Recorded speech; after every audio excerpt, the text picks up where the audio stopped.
السلام علیکم دوستوں، C S S consultant C S S at at home platform فارم سے حاضر ہوں ایک نئی ویڈیو کے ساتھ۔ جیسا کہ آپ کو معلوم ہے کہ ہم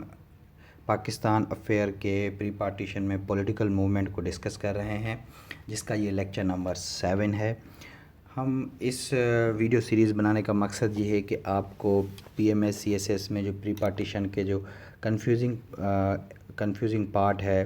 کہ یہ ایکٹ کب منظور ہوا، دہلی مسلم پروپوزل کیا تھا، سائمن کمیشن کیا تھی، یا شملہ ڈیپوٹیشن، اس طرح کے بہت سے سوالات کینڈیڈیٹ کے ذہن میں اٹھتے ہیں، تو ان کا ایک آپ کو بیسک اسٹرکچر پرووائڈ کرنا ہے۔ اس کے ساتھ ساتھ جتنے بھی امپورٹنٹ ایم سی کیوز ہیں ان کو ہائی لائٹ کر کے آپ کے سامنے پیش کرنا، تاکہ آنے والے ایگزام میں آپ کو پری پارٹیشن کے جو سوالات ہیں وہ کبھی بھی غلط نہ ہوں۔ تو آتے ہیں ہم اس لیکچر کی طرف۔ ان تمام دوستوں سے گزارش ہے جو اس چینل پہ نئے ہیں کہ اس چینل کو سبسکرائب کریں، لائک کریں، کمنٹ کر کے ضرور بتایا کریں کہ آپ کو ہماری چھوٹی سی محنت کس طرح لگتی ہے۔ تو آتے ہیں، آج کا ٹاپک ہے ہمارا دہلی مسلم پروپوزل۔ دہلی مسلم پروپوزل کیا تھا، یہ اس میں پارٹیسپیٹ کون کون تھے، اور یہ کب پیش کیا گیا، کیوں پیش کیا گیا، اور اس میں کون لوگ جو مسلم لیگ کے راضی تھے اس دہلی مسلم پروپوزل سے، اور کون مسلم لیگ کے جو لوگ تھے اس سے ناخوش تھے یا اس سے ایگری نہیں تھے، اور ایٹ دا اینڈ یہ دہلی مسلم پروپوزل منظور ہوا تھا یا پھر یہ بھی ویٹو ہو گیا تھا، تو یہ ہمیں اینڈ تک جا کے پتہ لگے گا۔ تو آتے ہیں پہلے سے بیک گراؤنڈ کی طرف۔ جیسا کہ میں نے آپ کو بتایا کہ مسلمان اور جو ہندو تھے وہ کسی نہ کسی طریقے سے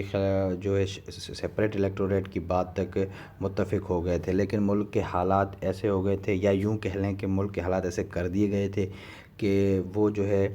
اب مسلمانوں کے ساتھ نہیں کھڑے تھے۔ اس کا سب سے بڑا ثبوت یہ ہے کہ خلافت موومنٹ میں جو سول ڈس اوبیڈینس یا نان کارپوریشن موومنٹ گاندھی نے سٹارٹ کی تھی، اس کو ختم کر دیا تھا چورا چوری انسیڈنٹ کا بہانہ بنا کے۔ تو آج ہم دہلی مسلم پروپوزل میں پڑھیں گے کہ انہوں نے وہ جب ایکٹ ہونے کے بعد پھر جو نیا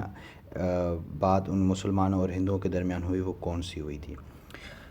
Congress is ready to accept Muslim demand accept separate electorate, said Pandit Nehru. جی، پنڈت نہرو نے کہا کہ جو کانگریس ہے، جو انڈیا والوں کے ہندوؤں کی ایک واحد ریپرزنٹیٹیو پارٹی تھی، انہوں نے یہ کہا کہ ہم جو ہے مسلمانوں کی ہر ڈیمانڈ کو ماننے کے لیے تیار ہیں، سوائے ایک، وہ ہے سیپریٹ الیکٹوریٹ۔ اب اس بات سے اندازہ لگا سکتے ہیں آپ اپنی آبزرویشن سے کہ وہ پہلے اس چیز کو مان رہے تھے، اب پھر یہ اس چیز کو ماننے سے انکار کر رہے ہیں۔ تو درمیان میں جتنی بھی شکرمشیز ہوئی، جتنی بھی ملک کے حالات خراب ہوئے، وہ تمام پری پلان تھے۔ یہ آپ اپنے ایک آبزرونگ کے مطلب آپ کا آبزرونگ پوائنٹ بالکل اس چیز کو ایکسیپٹ کرے گا کہ پہلے لوگ یہ اس چیز کو ایکسیپٹ کر رہے تھے، پھر انہوں نے کہا کہ نہیں جی یہ انسیڈنٹ ہو گیا، چورو چوری انسیڈنٹ ہو گیا، جالیان والا باغ انسیڈنٹ ہو گیا، یہ بہت سے جو تھے مطلب خود ہی انہوں نے کریٹ کیے تاکہ ہم جو ہے برٹش اور مسلم سے یہ بات کہہ سکیں بعد میں۔ تو آپ اس کو یوں ہی سمجھیں کہ ملک کے حالات خود انہوں نے خراب کیے تھے۔ سیکنڈ پوائنٹ ہے کہ Quaid Azam arrange meeting of Muslim leader in Delhi on 20 March 1927۔ جب پنڈت نہرو نے یہ بات قائد اعظم سے کہی کہ ہم آپ کی ہر بات مان لیں گے سوائے سیپریٹ الیکٹوریٹ کے، تو قائد اعظم نے ایک میٹنگ ارینج کی مسلمان لیڈر کی دہلی میں، کب کی؟ 20 مارچ 1927 میں، اور ان کو بتایا کہ یہ باتیں ہیں، اور جو مسلمان تھے that proposal was accepted by Muslim League and known as a Delhi proposal, کہ مسلمانوں نے وہ جو تھا پروپوزل ایکسیپٹ کیا، اور مسلمانوں نے بیٹھ کے ایک اپنی جو اس کی ڈیمانڈ تھی وہ اس میں لکھی، وہ میں آگے ڈسکس کروں گا کہ وہ کیا تھی دہلی مسلم پروپوزل کی باتیں جو مسلمانوں نے ڈیمانڈ کے لیے بھیجی تھی۔ تو آپ اس میں سے اتنا یاد رکھیں کہ مسلمانوں نے اس کو ایکسیپٹ کیا قائد اعظم کے کہنے پہ۔ How ever Muslim league was divided into 2 parts, اور مسلم لیگ 2 حصوں میں بٹ گئی۔ ایک مسلم لیگ قائد اعظم، ایک دوسری مسلم لیگ شافی جو لاہور گروپ کہلاتا ہے۔ اب جو مسلم لیگ شافی ہے وہ اس چیز سے ایگری نہیں تھی، وہ کہہ رہی تھی کہ نہیں جی، وہ جو مسلمان تھے مسلم لیگ شافی کے، وہ کہہ رہے تھے کہ نہیں جی، سیپریٹ الیکٹوریٹ تو ہم شروع سے لے کے آ رہے ہیں، اب ہم اس پہ کس طرح کمپرومائز کر لیں، تو ہم سیپریٹ الیکٹوریٹ پہ کمپرومائز نہیں کریں گے اور ہم اس چیز کو ایکسیپٹ بھی نہیں کرتے۔ تو یہاں پہ مسلم لیگ ٹوٹ گئی اور قائد اعظم نے ان کی بات مانی کہ چلیں ہم سیپریٹ الیکٹوریٹ کی بات کو چھوڑتے ہیں اور باقی چیزیں آپ ہماری مان لیں۔ تو یہ میں آپ کو اینڈ تک بتاؤں گا کہ قائد اعظم نے ان کی بات کیوں ایکسیپٹ کی تھی۔ At the end Hindus first welcome the proposal but later opposed. جی، پہلے کیا ہوا کہ ہندوؤں نے ان کا جو مسلمانوں نے جو ایک پروپوزل بھیجا تھا، جس کی میں ڈیمانڈ آگے ڈسکس کروں گا، وہ ایکسیپٹ کی، لیکن بعد میں انہوں نے اپوز کر دی۔ مسلم لیگ بھی ٹوٹ گئی اور ہندوؤں نے اس دہلی مسلم پروپوزل کو بھی ریجیکٹ کر دیا۔ تو some writer wrote that this is game of Nehru Pandit. وہ کہا جاتا ہے کہ یہ جو تھی گیم تھی دہلی مسلم پروپوزل، ایک گیم تھی، ایک درار پیدا کرنی تھی مسلمانوں کے درمیان، آپس میں انہیں لڑانا تھا کہ انہیں آپس میں ہی لڑایا جائے۔ تو بیک گراؤنڈ میں آپ کو بات یاد رکھنے والی یہی ہے کہ جو سیپریٹ الیکٹوریٹ کی جو بات تھی، انہوں نے کہا کہ یہ نکال دیں، قائد اعظم نے کہا جی چلو نکال دیتے ہیں، آپ باقی باتیں مان لیں، لیکن باقی باتوں پہ بھی انہوں نے پہلے ایکسیپٹ کی لیکن بعد میں ریجیکٹ کر دی، اور مسلم لیگ بھی ہماری ٹوٹ گئی۔ ہمارا یہ سب سے بڑا نقصان ہو گیا کہ ایک ہی پارٹی کی پھر سب پارٹی بن گئی۔ تو پہلے میں آپ کو دہلی پروپوزل کی ڈیمانڈس بتاتا ہوں اور پھر میں بتاتا ہوں کہ یہ قائد اعظم نے کیوں ایکسیپٹ کی تھی۔ اب اس کی مین چیز پہ آتے ہیں کہ دہلی مسلم پروپوزل کی جو باتیں تھیں۔ سب سے پہلی بات تھی کہ reforms in Balochistan and NWFP as well as a status of province. Quaid Azam نے کہا کہ ہمیں بلوچستان اور NWFP میں ریفارمز چاہیے اور اس کو ایک صوبے کا حق، ایک صوبے کے سطح پہ رکھنا چاہیے، پہلی ڈیمانڈ۔ دوسری ڈیمانڈ کہ 1/3 seats in central legislative, 1/3 seats چاہیے ہمیں سینٹرل لیجسلیٹو میں۔ تھرڈ پوائنٹ تھا کہ weightage representative in Bengal and Punjab, کہ ویٹیج ریپرزنٹیٹیو جہاں پاپولیشن مسلمانوں کی زیادہ ہیں، آپ اس طرح نہ کریں کہ ایک ہی صوبے میں بس ایک مخصوص مسلمانوں کے لیے کر دیں اور مخصوص ہندوؤں کے لیے کر دیں، نہیں ایسا نہیں، ویٹیج ریپرزنٹیٹیو ہونی چاہیے، مطلب کہنے کا کہ جہاں پہ مسلمانوں کی اگر آبادی زیادہ ہے تو وہاں پہ سیٹ زیادہ آنی چاہیے۔ اینڈ فورتھ ون تھا کہ Sindh should be separate from Bombay, اور سندھ کو بمبئی سے الگ کرنا چاہیے۔ تو ناظرین، آپ اس چیز کو تمام جو 4 پوائنٹ آپ پڑھ کے دیکھیں، آپ کو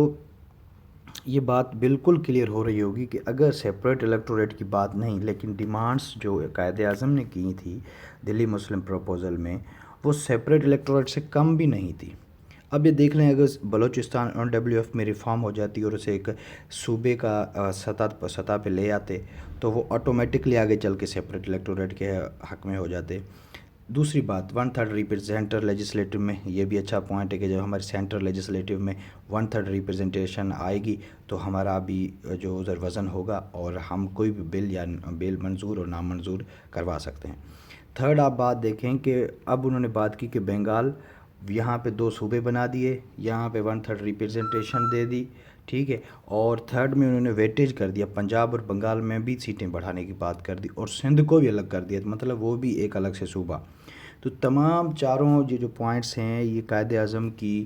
انٹلیکچوئل کو شو کرتے ہیں کہ وہ اگر وہ واضح طور پہ سیپریٹ الیکٹوریٹ کی بات نہیں کر رہے، لیکن گھما پھرا کے وہ ایسی پوائنٹس ان سے مانگ رہے ہیں جو دیکھ کے انہیں پتہ لگ جائے گا کہ یہ آگے چل کے یہ جو ہے سیپریٹ الیکٹوریٹ ہو ہی جانی ہے۔ تو ناظرین، اسی وجہ سے قائد اعظم نے ان کی بات کو مانا اور کہا کہ چلیں ٹھیک ہے، آپ ہماری سیپریٹ الیکٹوریٹ کی بات نہ مانیں، لیکن جب ہندوؤں نے یہ پوائنٹس پڑھے تو ان کو بھی خطرہ لاحق ہوا کہ یہ جو ڈیمانڈس ہیں یہ تو سیپریٹ الیکٹوریٹ جیسی ہی ہیں یا ان سے بھی خطرناک ہو سکتی ہیں، تو انہوں نے اس کو ویٹو کر دیا اور مسلم لیگ کو توڑ دیا۔ ہمارا سب سے بڑا نقصان یہ ہوا تھا۔ تو ناظرین، آئی ہوپ کہ آپ کو لیکچر سمجھ آیا ہوگا، بس آپ اس میں سے بات یہ یاد رکھیں کہ دہلی مسلم پروپوزل جو تھا مسلمانوں کو سیپریٹ الیکٹوریٹ سے ہٹانے کے لیے تھا،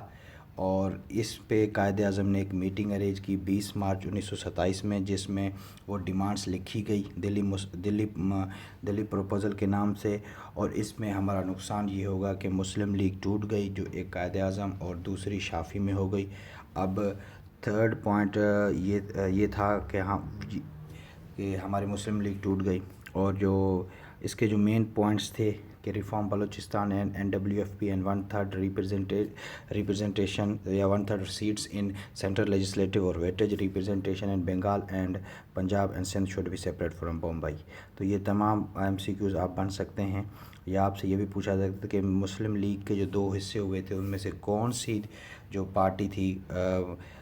دہلی مسلم پروپوزل کے حق میں تھی اور کون اس کے حق میں نہیں تھی. تو شافی جو ہے اس کے حق میں نہیں تھی, قائد اعظم والی جو پارٹی تھی اس کے حق میں تھی. آئی ہوپ دوستوں کہ آپ کو یہ ویڈیو پسند آئی ہوگی, اور چھوٹی سی ویڈیو انشاءاللہ ملتے ہیں ایک نئی ویڈیو کے ساتھ. آپ ہمیں فیس بک پیج پہ بھی جوائن کر سکتے ہیں, اور یوٹیوب ہمارے چینل کو سبسکرائب کریں, لائک کریں, اور نیکسٹ ویڈیو کا انتظار کریں. اللہ حافظ.